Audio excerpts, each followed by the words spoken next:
Selamat pagi, perkenalkan nama saya Maria Eka Luisti, D3 Keperawatan Stikes Panti Waluya Malang. Di sini saya akan mempraktekkan bagaimana cara pemeriksaan fisik pada bayi baru lahir. Selamat menyaksikan. Nah, berikutnya ada beberapa alat yang kita gunakan untuk pemeriksaan fisik pada bayi baru lahir. Yang pertama, kita akan menggunakan hand sanitizer untuk mencuci tangan. Kemudian kita akan menggunakan kapas untuk pada pemeriksaan pada genitalia. Kemudian kita menggunakan termometer untuk mengukur suhu pada bayi baru lahir. Kemudian ada pen light untuk memeriksa pada telinga dan mata. Kemudian ada meteran untuk mengukur panjang dan lingkar kepala pada bayi. Kemudian kita ada stetoskop untuk mendengarkan bunyi jantung dan bunyi pernapasan pada bayi. Nah, marilah kita mempraktekkan pemeriksaan fisik pada bayi baru lahir. Sebelum kontak dengan pasien, mari kita mencuci tangan kita terlebih dahulu menggunakan hand sanitizer.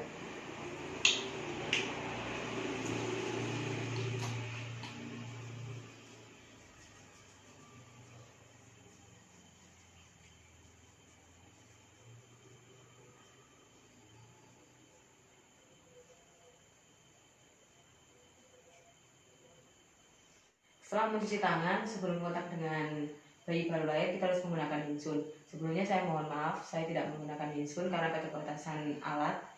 Nah, kemudian kita harus membuka selimut bayi terlebih dahulu. Setelah melepas selimut bayi, kemudian kita harus menimbang berat badan bayi. Nah, untuk bayi baru lahir normal itu adalah 2.500 gram sampai dengan 4.000 gram.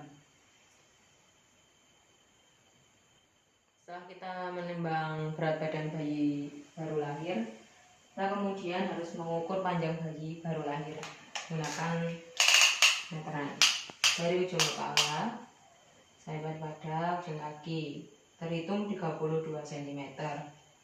Setelah itu kita akan mengukur suhu terlebih dahulu pada bayi baru lahir. Kita akan meletakkan pada ketiaknya dan kemudian tunggu sampai berbunyi.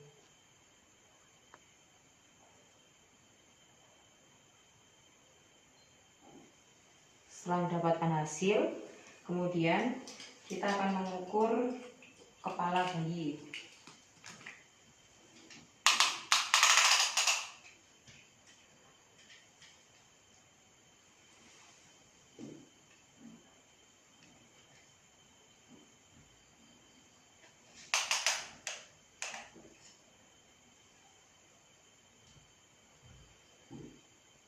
Jika sudah didapatkan hasil, selanjutnya kita akan mengukur pada bagian dada bayi.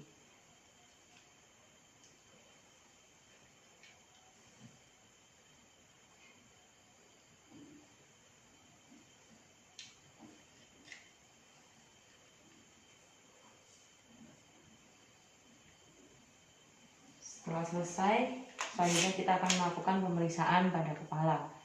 Kita lihat apakah pada kepala ada benjolan atau tidak, apakah ada rasa sakit pada bayi pula atau nyeri.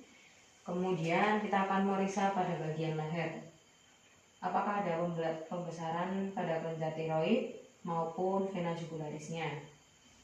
Kemudian pada dada kita akan memperhatikan bentuk puting susu. Kemudian kita juga dengarkan bunyi pernafasan dan bunyi pada jantung bayi.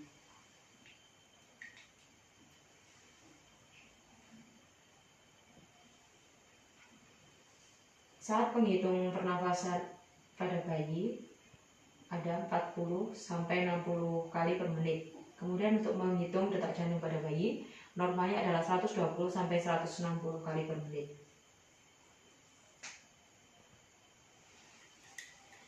Kemudian kita akan memeriksa refleks Moro. Refleks Moro adalah refleks yang ditimbulkan pada bayi ketika kita memberikan hentakan atau bunyi yang keras, bayi tersebut akan kaget seperti ini. Nah, kemudian kita akan memeriksa pada bahu. Kita periksa pada lengan, kemudian tangan, dan jumlah jari, apakah lengkap atau tidak. Kemudian kita akan memeriksa pada bagian perut. Pada area pusat, apakah ada penonjolan pada sekitar pusat, kemudian perdarahan pada tali pusat juga. Kemudian selanjutnya kita akan memeriksa pada genitalia bayi. Kita lihat pada bayi laki-laki apakah skrotum sudah turun. Kemudian pada wanita apakah kita juga lihat memperhatikan vaginanya. Apakah vagina itu lubang? Kemudian kita lihat juga labia minora dan mayora. Kemudian kita juga melihat uretranya sudah berlubang atau belum. Kemudian kita akan membalikkan bayi. Ketika kita melihat bentuk pada bayi tersebut, pada punggungnya apakah ada sianosis atau tidak. Kemudian kita lihat juga pada anusnya, apakah anus berlubang atau tidak. Kemudian kita akan melihat pada kaki atau ekstremitas bawah. Kita melihat bentuk kakinya seperti apa. Kemudian kita lihat juga jari-jari pada bayi baru lahir tersebut lengkap atau tidak. Kemudian kita akan juga melihat pada kulit bayi. Kulit bayi, warna kulitnya seperti apa, jaundice atau tidak. Kemudian ada pembengkakan atau tidak. Setelah pemeriksaan fisik ini sudah selesai, kita jelaskan pada ibu hasil dari pemeriksaan fisik pada bayi tersebut. Sekian pemeriksaan fisik yang dapat saya berikan. Terima kasih dan selamat pagi.